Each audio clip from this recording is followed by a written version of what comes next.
Nietzsche écrivait dans Par-delà le bien et le mal, j'écris pour une espèce d'homme qui n'existe pas encore, pour les maîtres de la terre qui ne tarderont pas à venir.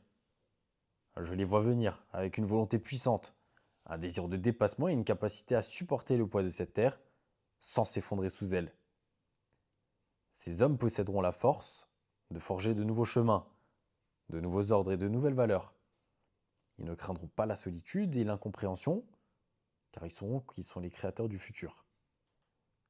Ces hommes auront le courage d'affronter la réalité telle qu'elle est, et non telle que les illusions et les préjugés des autres veulent la voir. Ils seront les architectes d'une humanité future et pionniers d'un monde qui ne craint pas la vérité. Cette citation, elle résonne parfaitement avec ce que j'ai vécu les derniers temps, avec ce que je vis en ce moment et comment je vois l'avenir et surtout l'avenir du biohacking en 2026 et dans les années qui suivent. Et en parlant de biohacking, le biohacking a un lien parfait avec la fin de, la fin de la citation, qui est qui ne craint pas la vérité. Parce qu'en fait, si on revient au mot biohacking, à la partie hacker, hacking, en fait, ça ne fait pas référence aux pirates de l'informatique qui créent des dégâts négatifs. C'est le sens premier du mot hacker, qui est de comprendre les systèmes parfaitement pour pouvoir les optimiser. Et c'est en ça qu'on peut faire un parallèle parfait avec justement le biohacking, qui est le fait de vouloir parfaitement comprendre les systèmes de n'importe quelle manière. Ça peut être par la connaissance, par l'intelligence artificielle, par tous les moyens qui existent pour les optimiser. Et en fait, moi je trouve que cette citation, elle permet d'avoir un point de départ pour réfléchir à ce que pourrait être le biohacking et surtout une pratique cohérente du biohacking en 2026. Moi je m'appelle Louis, je suis en pharmacie et j'ai créé d'abord Wigaret, qui est un produit pour détourner le fumeur du tabac. Et ce projet, en fait, il s'inscrit dans ce, on peut le dire, hein, dans ce que je veux le plus, c'est que ma famille et moi, on tombe plus malade, qu'on soit plus confronté, par exemple, au cancer, et qu'on vive le plus longtemps possible en pleine santé. Et c'est pour ça que depuis fin 2021, je m'intéresse au biohacking, justement, et mon intérêt, il a que fait monter crescendo. Euh, et on va dire que depuis 2 ans à peu près, je m'intéresse quotidiennement et je pratique aussi quotidiennement le biohacking. Et il n'y a pas un jour qui passe sans que j'apprends une nouvelle chose concernant le biohacking et je le pratique aussi tous les jours. Donc ça a du sens. Et récemment, je viens de créer Zone Bleue. On va commencer à faire pas mal de choses. Euh, et du coup, Zone Bleue qui a un lien très direct et qui a un lien avec le biohacking. Et en fait, moi, à travers le biohacking et dans ce que je fais dans la vie en général, j'aimerais pas juste être un entrepreneur. J'aimerais être le mélange entre. Enfin, j'aimerais être le mélange de trois choses. Un entrepreneur, un athlète et un artiste. Et ce mélange, il a nourri ma réflexion sur ce qui est vraiment le biohacking et comment je vois le biohacking en 2026 et dans les années qui vont arriver, dans les années futures. En fait, d'abord, le biohacking, voir le biohacking comme une volonté de puissance, se saisir de soi-même. En fait, pour ça, il faut remonter à l'étymologie du mot entreprendre. Ça, il y a très peu de gens qui le savent, mais c'est se saisir avec la main. Et en fait, cette image, elle fait écho à une idée profonde qui est ancrée dans l'imaginaire collectif, celle selon laquelle en fait, vivre 100 ans, et en plus 100 ans en pleine santé, c'est qu'une question de chance, de hasard. Et si c'est pas le hasard, c'est dû à la génétique. Et voilà, ça tombe sur une personne sur, sur 10 000 ou 100 000, et c'est juste une question de hasard. Mais justement, c'est pas ma vision des choses, de la longévité. Moi, mon objectif, c'est de vivre 100 ans, peut-être 120 ans, peut-être que ça va évoluer et que ça sera peut-être 120, 150 ans, ça, peut-être, mais surtout en pleine santé. Et je veux rien laisser au hasard. Mais voilà, pas à n'importe quel prix, et ça, on va bien le voir ensemble. Donc voilà, le biohacking, pour moi, ça propose d'inverser radicalement cette croyance que la longévité et le fait de vouloir vivre 100 ans ou plus de 100 ans en pleine santé, ça repose juste sur une question de hasard. En fait, pour moi, il s'agit de saisir avec la main sa longévité. Ne plus laisser cet horizon au hasard, mais d'en faire une quête active en fait. Et en fait, dans cette perspective, entreprendre, ça devient la quête de la maîtrise de soi-même. Ce qu'on chérit le plus à la fin, c'est pas uniquement ce qu'on atteint comme objectif, l'objectif final de vivre 100 ans, 120 ans, n'importe. Mais c'est ce qu'on est devenu justement à ce moment-là, euh, après s'être saisi de soi-même. Et si justement on est passé à côté de sa vie, on a réussi l'objectif de vivre 100 ans, mais qu'on est passé à côté de sa vie, bah est-ce qu'on chérit ce moment? Je pense pas forcément. C'est ce qu'on va voir dans la suite du raisonnement. Mais cette idée, en tout cas, elle résonne fortement avec la volonté de vivre longtemps. Et c'est celle de découvrir un jour la sensation de chérir ce que l'on est devenu après avoir tout mis en œuvre pour vivre cet âge de 100 ans, 120 ans en pleine santé. L'enjeu n'est pas de commencer à s'intéresser à sa longévité à 60 ans, une fois qu'il est trop tard, ou pire que la maladie est installée. Euh, mais d'adopter cette démarche, et la démarche du biohacking, lorsque tout va bien, et lorsqu'on est encore en pleine santé, en bonne santé. Et c'est en ce sens que le biohacking peut être perçu comme une forme presque de religion, parce que il ne faut pas commencer à croire quand tout va mal, mais précisément lorsque tout va bien. Et en fait, là, on pourrait penser à une personne qui est sur son lit de mort, et qui d'un coup commence à croire en Dieu et à être religieux. Bah non, c'est pas comme ça que ça fonctionne. Fallait justement commencer à croire, et si du coup son choix c'est de croire à une religion, bah, il fallait le faire bien avant et pas commencer à croire et à croire à une religion une fois qu'on est sur son lit de mort. Et en fait, quand on revient vraiment à la notion de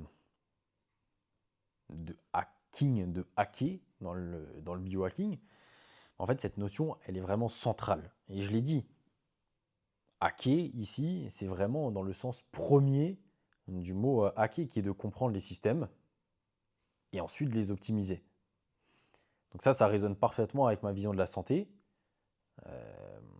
Comprendre les systèmes biologiques pour les optimiser lorsqu'on est encore en bonne santé. Alors que culturellement, la santé, c'est quasiment toujours assimilé en fait, à la guérison, aux médicaments et au fait de s'y intéresser une fois que c'est trop tard en fait. Mais par contre, cette vision des choses du biohacking, la longévité, il s'agit en aucun cas d'être par exemple contre la médecine. Parce qu'en plus, être contre, ça signifie être en opposition à quelque chose. C'est comme un mur. On est en opposition par exemple à ce mur, mais on repose quand même sur ce mur. Et si le jour ce mur s'effondre, en fait nous on tombe avec. C'est pour ça en fait que être contre, c'est pas une bonne chose. Enfin, en tout cas, c'est pas une bonne attitude à adopter. Parce qu'en fait, qu'on soit bien clair, le biohacking, justement, ça s'intéresse à la santé globale. Une fois enfin, quand on est en bonne santé, pour l'optimiser, ou alors si on a des problèmes en particulier, mais qu'on cherche à les résoudre d'une autre manière qu'en prenant des médicaments, parce que justement, dans ces cas précis, les médicaments peuvent être évités, ce qui est une bonne chose, justement. D'éviter les médicaments, c'est pas une fatalité, une nécessité de prendre des médicaments. Mais par contre, il faut bien qu'on soit d'accord sur une chose, c'est quand une opération est nécessaire, bah, il faut un chirurgien, il faut faire appel à un chirurgien. Quand il y a un problème à régler en urgence, une urgence vraiment vitale ou n'importe quelle urgence, bien sûr, il faut aller voir un médecin, aller aux urgences. Et c'est pas ça, justement, qu'on remet en cause dans le biohacking. Il faut bien comprendre cette nuance, en fait. Et en fait, ce qu'on cherche, c'est autre chose. C'est pas prendre en fait et je l'ai dit, pas prendre des médicaments automatiquement pour tous les problèmes de santé qu'on peut avoir, dans le cas où on a justement des problèmes de santé. Euh, Ce qu'on veut, c'est vraiment comprendre la biologie humaine quand on paraît être en bonne santé. Et du coup, par exemple, de faire aussi des prises de sang quand on est en bonne santé et pas que ça soit un truc, les prises de sang, qui soient réservées uniquement au moment où on veut détecter euh, une maladie, par exemple, quand on a déjà des symptômes. C'est souvent trop tard, du coup. Et en fait, pour ça, je trouve que l'exemple du modèle chinois, je vous laisse faire votre propre avis, mais moi, je trouve qu'il est parfait. Euh, En tout cas, il illustre parfaitement cette manière de voir les choses parce que 4 fois par an, toute la famille va voir le médecin. Le médecin ne soigne pas les maladies, mais il cherche chez des personnes en bonne santé les points faibles susceptibles de devenir des pathologies plus tard. Il rééquilibre la machine, puis, à ce moment-là, on le paye. Par contre, si quelqu'un tombe malade, le médecin vient le soigner et n'est pas payé. Car ça signifie qu'il a échoué dans son rôle de prévention et donc de médecin. En France, c'est l'inverse. Plus il y a de malades, plus le médecin est respecté et plus il gagne de l'argent. Et en fait, ce modèle chinois, il illustre une vision de la médecine tournée vers la prévention qui s'inscrit en fait naturellement dans la philosophie du biohacking. En fait, cet exemple-là, il a résumé toute la vision du biohacking. Et en fait, je trouve que cette réflexion sur la longévité, elle ne peut pas être dissociée d'une réflexion philosophique plus large sur la vie elle-même et sur la vie en général.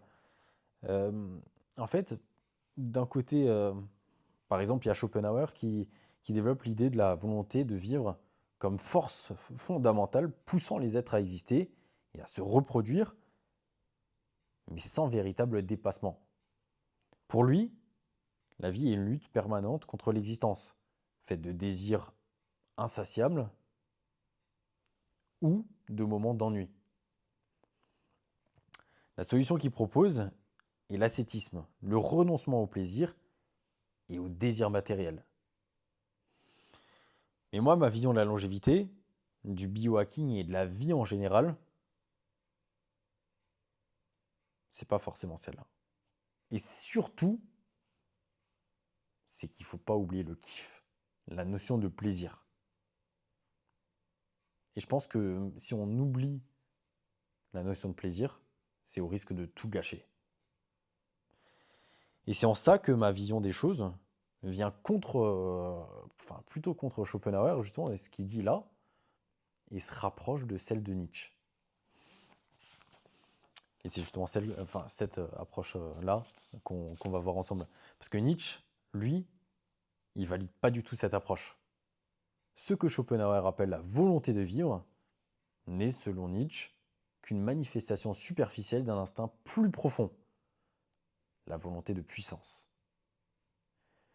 La vie ne veut pas seulement se perpétuer, elle veut surmonter, créer, dominer. Écrivait Nietzsche dans Par-delà le bien et le mal. Cette perspective éclaire ma vision du biohacking. En fait, enfin, pour moi, il ne s'agit pas de vivre, d'arrêter de vivre, c'est plutôt d'arrêter de vivre pour espérer vivre longtemps. Et en fait, dans cette vision des choses, il y a aussi par exemple des pratiques du biohacking, comme vouloir rajeunir à tout prix, par exemple en faisant des pratiques extrêmes, comme par exemple boire le sang de ses enfants.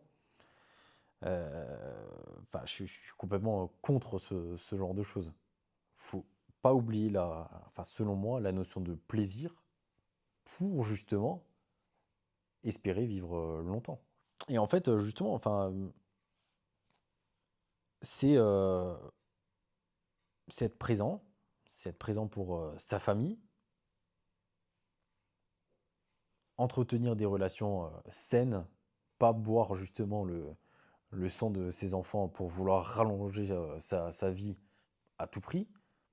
C'est justement, comme j'ai dit, justement, profiter de sa famille, se faire plaisir, tout en justement voulant optimiser sa vie au quotidien. Mais surtout pas au détriment du plaisir, en fait.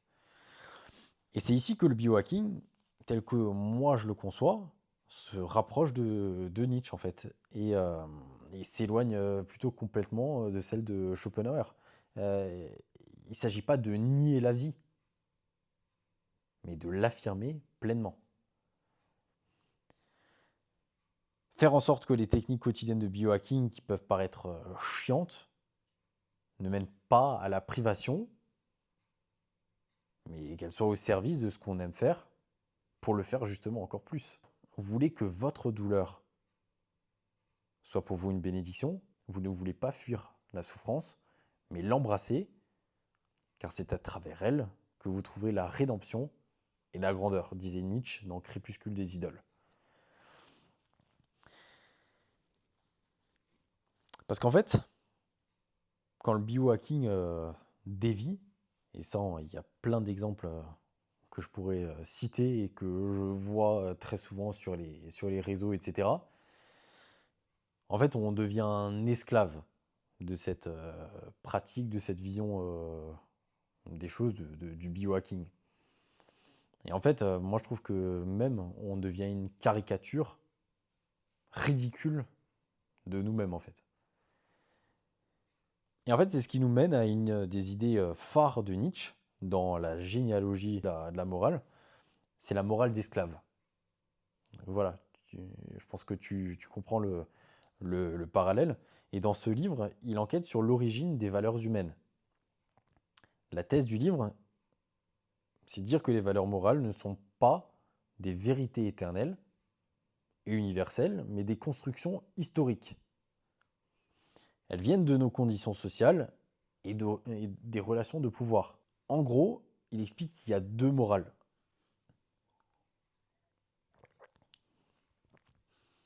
Celle des maîtres et celle des esclaves. Et là, en fait, on peut faire un bon rapprochement avec le biohacking, parce que d'un côté, il y a la vision des maîtres vers laquelle, personnellement, j'aimerais tendre, et de l'autre côté, celle des esclaves. Et justement, en fait, la morale d'esclave, c'est de vouloir à tout prix vouloir vivre 100, 120 ans, en arrêtant de vivre et en devenant une caricature de soi-même, en faisant des choses qui même des fois se contredisent tellement qu'on devient une caricature de soi-même. Et en fait, enfin, je pense on a tous des exemples de personnes en tête justement qui sont dans ce modèle d'esclaves qui disent de tellement tout arrêter qu'à un moment donné, en fait, ils sont plus du tout cohérents dans ce qu'ils font et ce que j'ai dit. Et des fois, ils se contredisent même en fait. Donc en fait, c'est purement vers ça que j'aimerais, enfin que je vois pas enfin je vois pas le biohacking comme ça. Et j'aimerais pas que mon biohacking tende vers ça. La grande distinction entre les deux types de morale est celle-ci. Dans la morale des maîtres, c'est la noblesse qui impose les valeurs. dans la morale d'esclave, c'est la réaction contre cette noblesse qui crée les valeurs. C'est Nietzsche qui écrivait ça dans Humain, trop humain. La morale des maîtres, c'est celle qui découle de la volonté de puissance. Elle vient des aristocrates, de l'ancienne Grèce et de la Rome antique. Les valeurs principales, c'est la force, la noblesse, la fierté, le courage. Et à l'inverse, la morale des esclaves, c'est celle qui naît du ressentiment des faibles contre les forts. Ils sont incapables d'exprimer la volonté de puissance directement, donc ils transforment leur ressentiment en valeurs morales qui sont l'inverse de celles des maîtres. Les faibles valorisent des qualités comme la compassion, l'humilité, le pardon. Parce que ça leur offre une genre de revanche morale contre les puissants. La morale des esclaves repose sur une fausse interprétation des instincts nobles. En dévalorisant la force, la puissance et l'affirmation de soi, elle prône la soumission, l'humilité, la pitié, permettant ainsi la faiblesse et le ressentiment. Ça, c'est encore une fois Nietzsche qui l'écrivait dans Crépuscule des idoles. Le problème de la morale d'esclave, selon Nietzsche, c'est qu'elle prône des idéaux de justice qui sont en réalité une volonté de renverser le fort. Il invite à se méfier de cette morale qui n'est pas si vertueuse qu'elle semble être. Parce que justement, on pourrait croire qu'à travers des qualités comme la compassion, l'humilité, le pardon, c'est une bonne morale. Mais Nietzsche dit que pas du tout. Et ça nous donne une première piste sur comment exprimer cette volonté de puissance qui consisterait à renouer avec la morale des maîtres pour le biohacking. Pour ça, il s'agit de remplacer la recherche du bien et le rejet du mal par la quête de la force et le renoncement à la faiblesse. Et selon moi, il y a 3 faiblesses majeures qui apparaissent lorsque le biohacking s'éloigne de la volonté de puissance. La première, c'est d'être à tout prix contre la médecine. Comme je l'ai dit avant à travers les exemples de la chirurgie, des urgences, etc. La deuxième, c'est de devenir justement une caricature de soi-même, au point de se contredire à force de rigidité dans les pratiques. Et ça se trouve même justement les personnes qui mettent le biohacking, la longévité en avant comme ça se trouve même elles ne respectent pas et ça leur donne même pas envie de continuer ce qu'elles sont en train de dire justement. Donc elles n'appliquent pas ce qu'elles sont en train de faire parce que justement c'est trop rigide et on ne peut pas vivre en fait sans plaisir. Et la troisième, c'est de mépriser les autres acteurs en refusant de travailler main dans la main pour un objectif commun, qui est moins de malades et que les gens vivent longtemps et en pleine santé. Mais malheureusement, c'est là que l'ego entre en jeu chez de nombreux acteurs, qui est une belle expression de la morale d'esclave.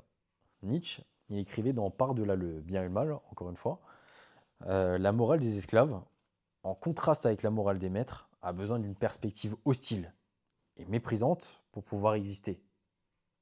Elle a besoin d'un monde extérieur, de tout ce qui est noble et puissant, pour pouvoir dire non à ce qui est extérieur, différent, non soi. Et ça, c'est le terme de ressentiment, selon Nietzsche.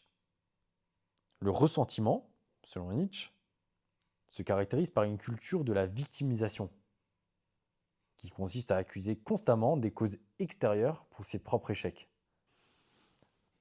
Écoute bien cette phrase. Le fort, c'est pas celui qui libère son ressentiment, c'est celui qui se libère du ressentiment. Et pour le faible, c'est ce qui mène au nihilisme.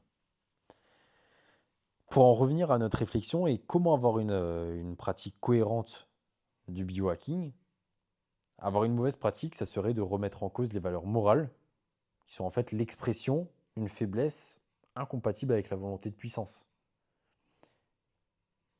Nietzsche, Il appelle ça la transvaluation des valeurs.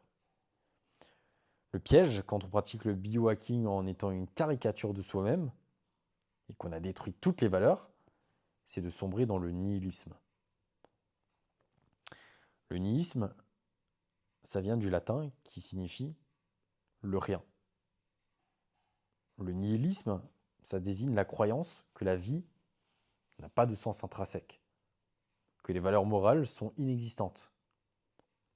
Sans surprise, ça mène souvent à un sentiment de vide et de désespoir.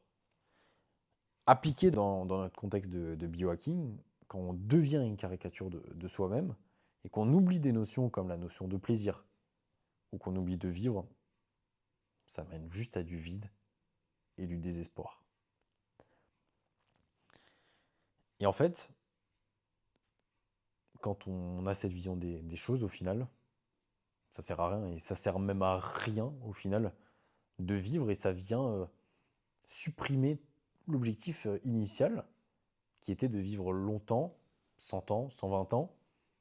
En fait, ça vient annuler et supprimer tout ça. Mais en fait, comment savoir si optimiser sa santé pour vivre le plus longtemps possible nous a permis de devenir nous-mêmes? Comment optimiser sa santé pour vivre le plus longtemps possible et ne pas oublier de vivre? Nietzsche, dans le Gai Savoir, propose le test de l'éternel retour. Que se passerait-il si un jour ou une nuit un démon se glissait furtivement dans ta plus grande solitude et te disait: cette vie telle que tu la vis maintenant et que tu l'as vécue, tu devras la vivre encore une fois et un nombre innombrable de fois. Et il n'y aura rien de nouveau en elle. Mais chaque douleur et chaque joie, chaque pensée et chaque soupir, tout ce qu'il y a d'indiciblement petit et de grand dans ta vie devra revenir pour toi. Tout dans le même enchaînement et succession. Et il pose une question intéressante. Si tu savais que ta vie était destinée à se répéter, serait-ce une malédiction ou une bénédiction? Si l'idée de revivre éternellement chaque moment nous remplit de regrets, c'est un signal que nous ne vivons pas de manière pleinement authentique. Donc on comprend que le regret suprême, c'est de n'avoir dans aucune de ces vies répétées vu son plein potentiel. Du coup, il y aura tout en haut des valeurs du biohacking cohérent, celui qu'on veut pratiquer en 2026 et dans les années futures, la volonté de minimiser les regrets. Le biohacking, l'optimisation de sa santé, dans un but de performance et de vivre le plus longtemps en pleine santé, est plus une affaire de point de départ que de point d'arrivée. Ce qui compte, c'est pas le moment justement où on aura 100, 120 ans. C'est justement comment on vit ces 20 ans, ces 30 ans, ces 40 ans, ces 50, 60, 70, 80 ans, comment on les vit, ces années-là. En se privant pour vivre à tout prix, peu importe ce que ça coûte, 100 ans, 120 ans, ou alors avoir une vie, sachant que c'est la seule vie qu'on a, une vie avec du plaisir, où on a envie de faire ce qu'on veut, avec les gens qui nous entourent, profiter de ces gens. Qu'est-ce qu'on préfère? Et en fait, ça fait la transition parfaite vers ce qu'on veut en fait. C'est un biohacking et une vision de la longévité qui est cohérente. On veut créer des valeurs qui se rapprochent de la volonté de puissance. Et pour ça, il y a l'art. Moi, je pense qu'il faut mettre de l'art dans le biohacking pour réconcilier biohacking et plaisir, qui sont pour moi les deux notions les plus importantes. Justement, dans ce cadre-là de la longévité et du biohacking, et même de la vie en général, parce que moi, justement, c'est, je pense, les deux points les plus importants de ma vie, et en tout cas dans ma vie actuelle. c'est chercher à optimiser ma vie, ma santé, parce que j'ai pas envie d'attraper un cancer plus tard. J'ai pas envie de revivre certaines situations que j'ai déjà vécues avec certains de mes proches qui avaient un cancer et qui se sont retrouvés dans des situations que oui, j'aimerais plus jamais revivre.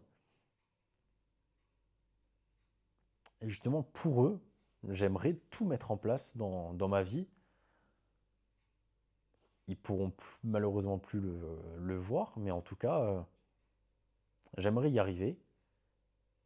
Et j'aimerais faire en sorte de plus, que ce soit moi ou les gens, les membres de ma famille qui sont encore là, je veux plus en fait qu'on soit dans cette situation-là.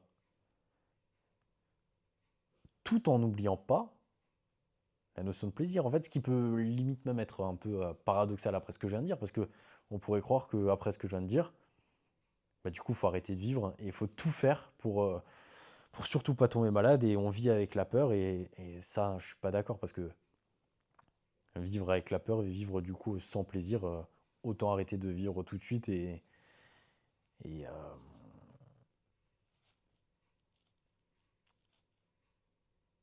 je trouve que justement, c'est la mauvaise façon de voir la longévité, le biohacking. Et du coup, si on a cette vision-là des choses, il vaut mieux s'arrêter de vivre à 70 ans et ne pas vouloir espérer vivre 100, 120 ans si on n'a pas cette vision des choses. Si on n'inclut pas la notion de plaisir dans cet objectif-là. Et Nietzsche, il disait dans Ainsi parlait Zarathustra, j'enseigne qu'il faut encore porter en soi un chaos pour pouvoir mettre au monde une étoile dansante. J'enseigne que vous avez encore du chaos en vous. Malheur. Le temps est proche où l'homme ne pourra plus enfanter un astre. Le biohacking, c'est une recherche de prime abord d'ordre. C'est le fait de réussir à avoir un corps prospère en réduisant un maximum ses problèmes. Tout est fait en fait de prime abord pour qu'il y ait le moins de chaos possible. Mais justement, et ça je pense que tu l'as compris, il faut tout le contraire. Parce que le chaos, c'est l'entropie en physique. Et l'entropie en physique, c'est la capacité qu'ont les éléments à tendre naturellement vers le chaos. Et c'est naturel en fait. L'entropie, c'est naturel. Le chaos, c'est l'état naturel des choses. Et dans la naissance de la tragédie, Nietzsche introduit les concepts de dionysiaque et apollinien, comme deux forces opposées, mais complémentaires. Dionysos représente le chaos, l'irrationnel, l'extase et l'union avec la nature, tandis qu'Apollon représente l'ordre, la rationalité, la forme et la beauté. Et pourquoi je parle de ça? Parce qu'on assimile souvent, beaucoup trop souvent, surtout sur les réseaux, l'acte de vouloir réussir à vivre longtemps et même réussir tout court dans la vie à l'apollinien, qui serait un combat en fait contre le chaos et la volonté qu'il n'y ait absolument pas de chaos dans notre vie. Donc les conseils pour être discipliné sont en réalité un ensemble de méthodes pour combattre tes penchants naturels. Ça va vouloir être à tout prix et absolument contre les chaos, c'est contre nature. C'est pas comme ça que les choses sont faites dans la nature. Sauf qu'en voulant privilégier l'ordre à tout prix, bah on tue en fait le dionysiaque. En voulant vivre longtemps à tout prix, on tue la notion de plaisir. On tue par la même occasion la beauté de la vie en voulant vivre plus, ce qui paraît absurde. L'homme moderne a perdu l'expérience dionysiaque. Il ne veut plus, il ne peut plus aimer le chaos et la terreur de la vie. Il recherche la sécurité, l'ordre, la prévisibilité, et dans cette quête, il a sacrifié l'intensité, la passion, la véritable profondeur de l'existence. Il ne faut pas que le biohacking soit une expérience de plus pour perdre le dionysiaque. Pour moi, ça serait une catastrophe. Il y a pour Nietzsche, dans le dionysiaque, des aspects essentiels de la nature humaine qu'on ne peut pas ignorer. Comment accepter ce qui se passe tout en essayant de fuir les aspects désordonnés de la vie. Le dionysiaque, c'est la force du surhomme. Elle détruit toutes les structures anciennes pour permettre la naissance de nouvelles idées. C'est l'antidote à la rationalité excessive qui mène à une existence terrible, sans passion et sans profondeur. Il y a pourtant du dionysiaque dans chacun d'entre nous, à la naissance. Mais soit on le cultive trop, et il nous détruit plus rapidement que prévu, en essayant tout le temps d'être à la quête du plaisir tous les jours, tous les jours, tous les jours, tous les jours.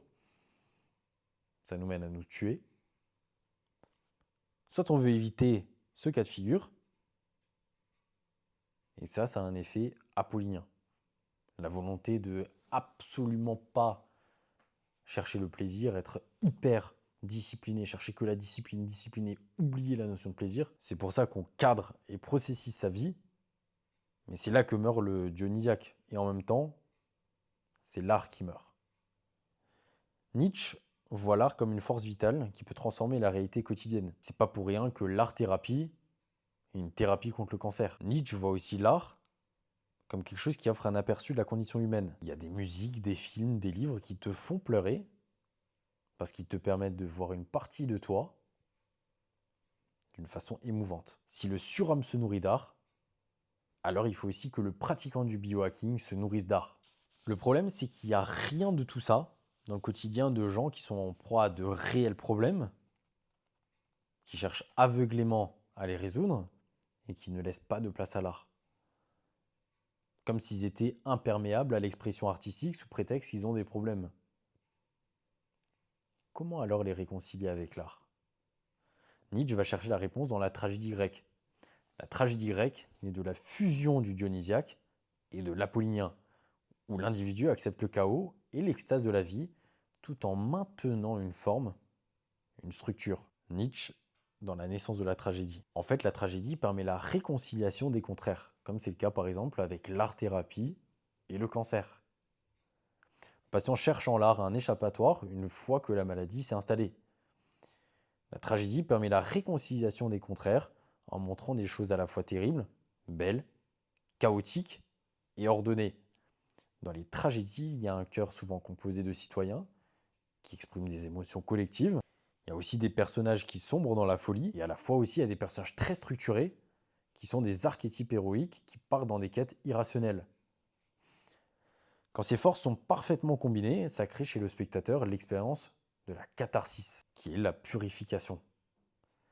Ça désigne le processus par lequel les spectateurs se purgent de leur instinct naturel en éprouvant ces émotions fortes. Par l'art, nous sommes conduits vers l'essence des choses, qui est leur caractère tragique. Et nous apprenons à aimer cette essence. La naissance de la tragédie, Nietzsche. Du coup, dans ma vision du biohacking, il y aurait la notion de laisser la force dionysiaque s'exprimer au service de notre corps, ou plutôt de ne pas laisser le temps, laisser tuer l'énergie chaotique du début. Ici, la notion de plaisir, de vivre.